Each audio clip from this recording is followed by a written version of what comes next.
یہ بڑی بدبختانہ والی بات ہے اگر ہمارے معاشرے اور سماج میں،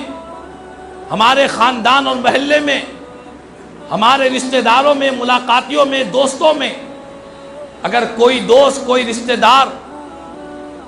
اپنی سابقہ گناہوں والی زندگی سے اللہ کی بارگاہ میں توبہ کیا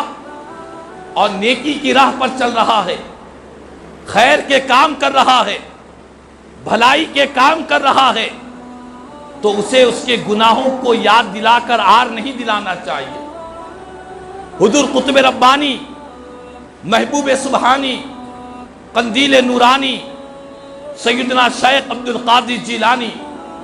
سرکار پیران پیر حضور سیدنا غوث العظم دستگیر رضی اللہ تعالیٰ عنہ اپنی کتاب الغنیۃ لطالبی طریق الحق،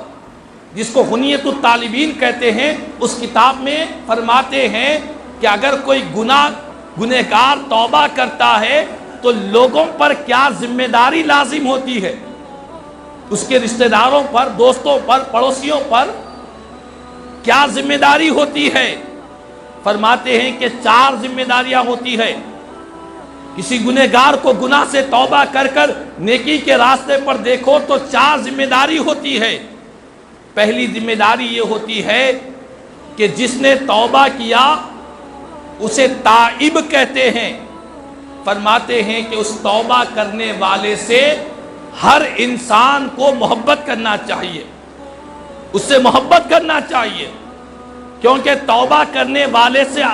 قرآن میں اللہ فرماتا ہے جو بندہ توبہ کرتا ہے میں اس سے محبت کرتا ہوں، میں اس سے پیار کرتا ہوں۔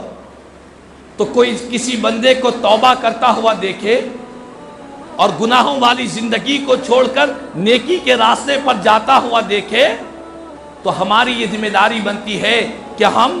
اس سے محبت کرنے والے بن جائیں، اس سے حسد اور جلن نہ رکھے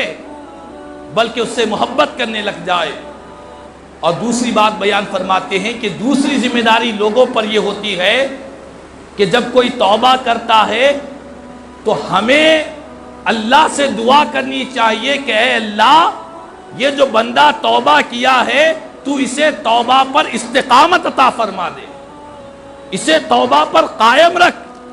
اس کی توبہ کو ٹوٹنے نہ دے، مالک تو اس کی توبہ کی حفاظت فرما۔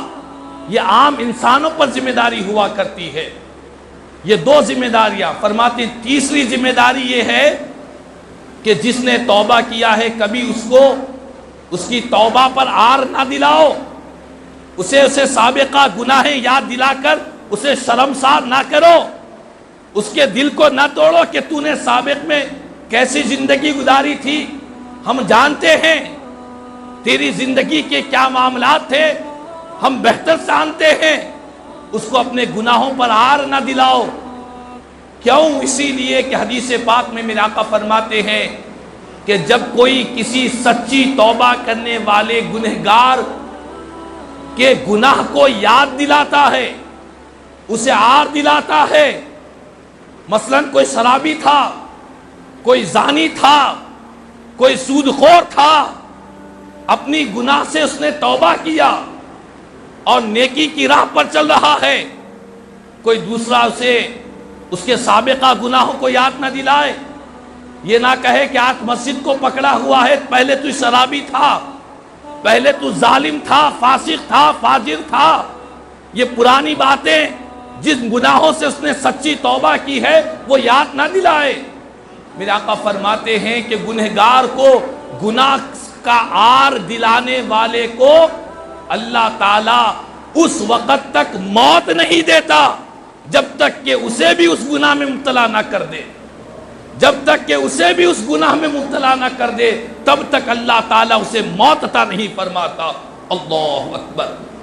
یہ 3 چیزیں ہوئی، اور چوتھی چیز سرکار پیران پیر غوث اعظم دستگیر رضی اللہ تعالیٰ فرماتے ہیں یہ لازم ہے کہ جس نے گناہ سے توبہ کیا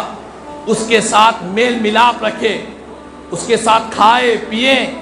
اس کی ہمت افزائی کرے، اس کو عزت دے، اس کو ریسپیکٹ کرے کہ تو نے آج گناہوں کے بازار کو چھوڑ کر نیکی کے راستے پر آیا ہے، اللہ اس کے رسول کی رضا والے راستے پر آیا ہے، لہذا اس کا استقبال کرنا چاہیے، اس کا ریسپیکٹ دینا چاہیے، اس کی عزت کرنی چاہیے۔ تو بہرحال آج ہمارے معاشرے میں بہت سے لوگ اپنے گناہوں سے توبہ